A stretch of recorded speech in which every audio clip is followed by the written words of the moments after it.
Welcome back and thanks for staying with us. We're still reviewing the front page of the papers and we are in the Punch. BC, you have a story? Yes, so the scheduled arraignment of Binance Holdings Limited and two of its executives for alleged tax evasion was stalled on Thursday over a complaint that one of the executives had not been served with a charge sheet. Counsel for the Federal Inland Revenue Service, which was prosecuting the case, Moses Ide, had told the court that the EFCC denied the court bailiff access to the detained Binance executive. The two executives charged alongside the firm are Tigran Gambaryan and Nadim Anjawala. Nadim was the one who escaped from custody of the National Security Advisor and is currently on the run. And he was also absent from court on Thursday. That was yesterday. So the FIRS lawyer, Ide, said the bailiff was unable to serve the charge sheet on Gambaryan, who was in custody of the EFCC.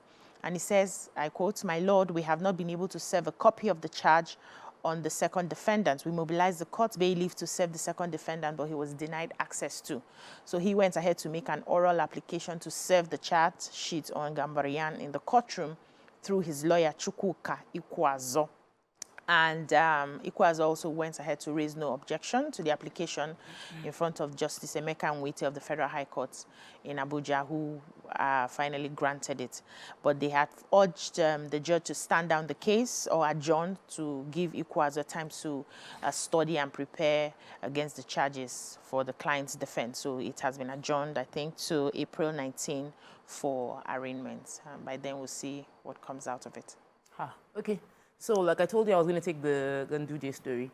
Kano government has charged him to court. The charges that they placed against him is that the past governor of Kano State, Abdullahi Ganduje, over the allegations of corruption to the tune of $413,000 and 1.38 billion naira bribery. Part of the case, they have 15 witnesses who have said that they are witnesses against him. Some of the case also involved his wife, Hafsat, and his son, Umar. They said that there were companies such as Lamash Properties Limited, Safari Textile, Lesaga General Enterprise, and the man Jibrilla Hamad. They said the current governor, Governor Yusuf, on assumption of office, has accused the former governor of a lot of multiple misappropriation of public funds, allocating some plots of land for himself and his family at good locations, and that sometime in between the period of January 2016, they said the governor received the sum of $200,000 as benefit for himself personally over a contract that was awarded by the state government. They also had several other cases with specific dates of when it happened, dishonesty and corruptly taking a kickback of $213,000 being generated from the people and entitled. It's a whole lot. I just feel that, and this person is still a serving minister. I know that all of this is allegation. They are innocent until proven guilty, but some of the smells the states. He smells like a rat. Yeah, you know, maybe a rat. There's a rat in the corner. So I would really love the presidency to also take a stand on this, because we can't achieve the economic growth we desire as a country if we're not seen to be officially fighting corruption. People who have allegations against their names. Let him step back from being a minister. Let his investigation take place. Let that neutral... They step back in this country. Hey, the president can make that... Not in our culture to step exactly. down. He will not step back. The president can make a... We need to have some high-flying... because the monies that Nigeria... we've lost over the past 8 years, we need to find a way to bring it back over the other. And we need to have some scapegoats. Some heads need to roll so that we will not continue perpetuate the same evil right now. Moving on to Daily Sun. DHQ confirms Manok other terrorist commander's death. Which is good. BC took that story already. Federal government under fire over hike in electricity tariff. Take that story as well. Ningi Akpabio replies Falano. Says Senate not him suspended Bauchi senator. As in, Akpabio is replying Falano to say that it was the Senate that suspended Ningi and not him. Army chief seeks synergy in war against insecurity. Fubara vows to make detractors restless. Says fake River CTC list can't stand. Deputy Senate President Barrow emerges ECOWAS speaker, which is good. Economy on road to recovery from the president. Commuters groan as fuel queues resurfaces in Lagos. I was one of those. Nnamdi Kanu appeals trial court's ruling. All right, let's talk about Nnamdi Kanu. Which one are we talking about? So the detained leader of the proscribed indigenous people of Biafra, IPOB, Nnamdi Kanu, has appealed against the decision of the Federal High Court, FHC, Abuja, dismissing his objection to his trial continuation. In a notice of appeal dated and filed March 28th through his team of lawyers, led by Aloy Ejimako, he had prayed the Court of Appeal, Abuja, to allow the appeal and set aside the trial court's decision. He also filed a preliminary objection seeking an order for some conditions to be met by the federal government before his trial at the FHC could proceed.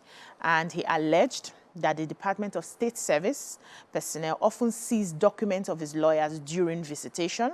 They stopped his lawyers from taking notes if drops on their consultation with his lawyers on matters pertaining to his defense, among others. And he also said that he had not been given adequate time and facilities to defend himself in accordance with the Section 36 of Section 6 of the 1999 Constitution as amended. But Justice Binta Nyako had, in a ruling March 19, declined to grant the objection of the detained IPOB leader. The judge who ordered accelerated hearing of trial also dismissed his application for bail.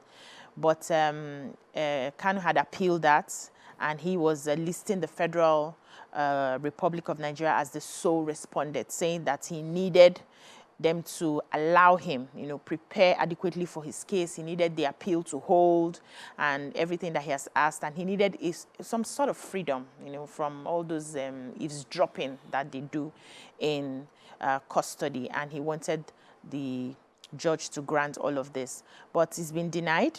And I think they've not given us anywhere that they're going to continue.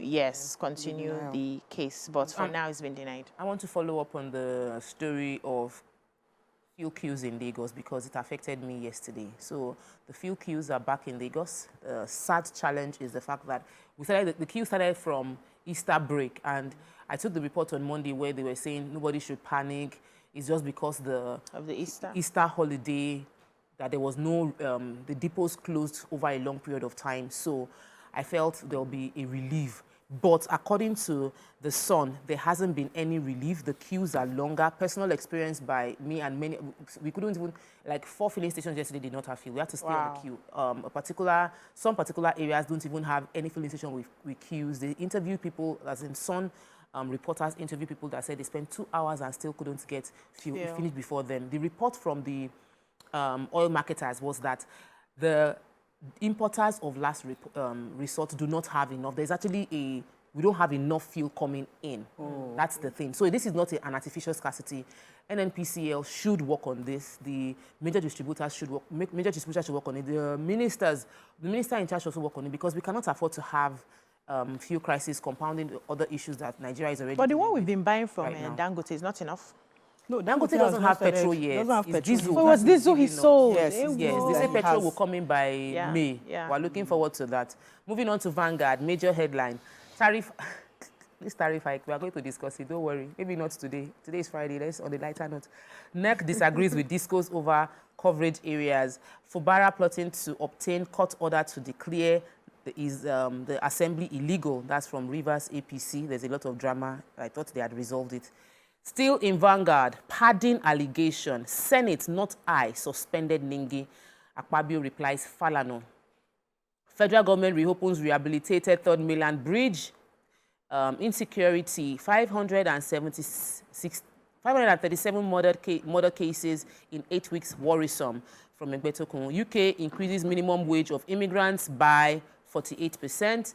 And CBN Governor Cardoso headlines the Vanguard Economic Summit. Okwama killing, Army recovers stolen weapon, interest rates, PFAs hike investment in corporate bonds by 38%. All right, so please, What is our IGP telling us concerning the Yeah, level so of the crime? Inspector General of Police, IGP Kayode Betokun, said yesterday that police had in last 8 weeks recorded 537 murder cases.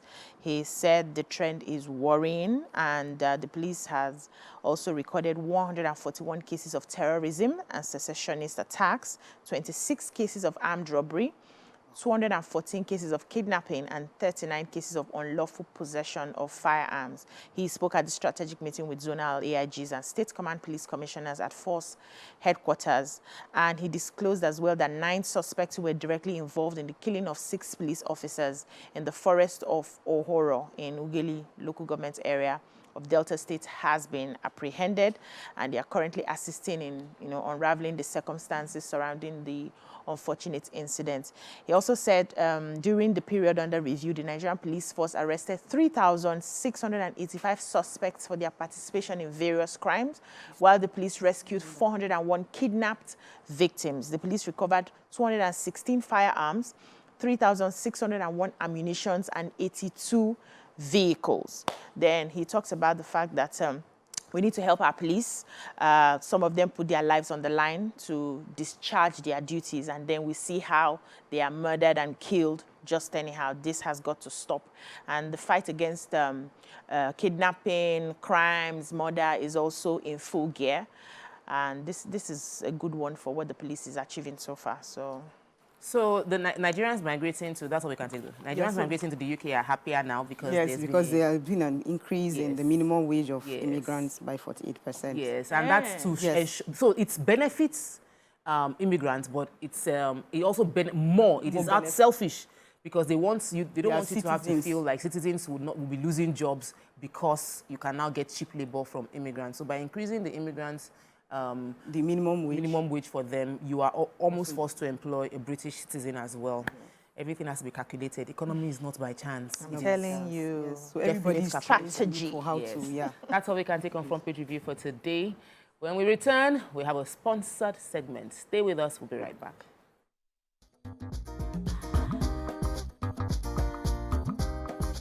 Stay tuned. Your View will be right back.